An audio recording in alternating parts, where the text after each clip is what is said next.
Okay, so now you can see my fold is even all the way across.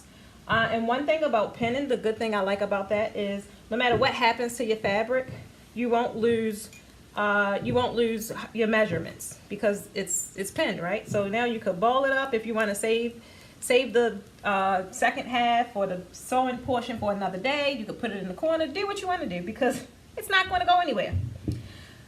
So now we're just going to pin the second half. Same way we did the first half.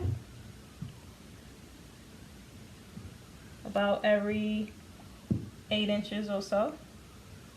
And you also want to make sure all of your pins are facing left because this is the way you're going to feed it into the sewing machine.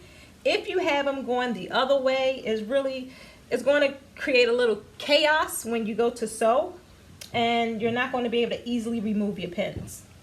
So make sure they're all facing the same direction for one, and make sure they're facing left.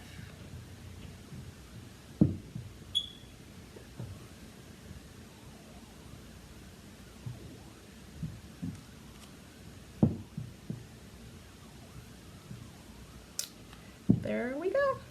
It's all pinned.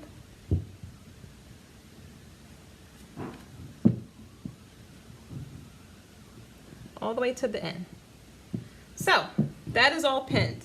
Like I said, I could do anything with this and nothing is going to happen. When I lay it back flat on the table, it's going to take the shape that I originally pinned it to do. So this for now you can put away because you won't be doing any more measurements.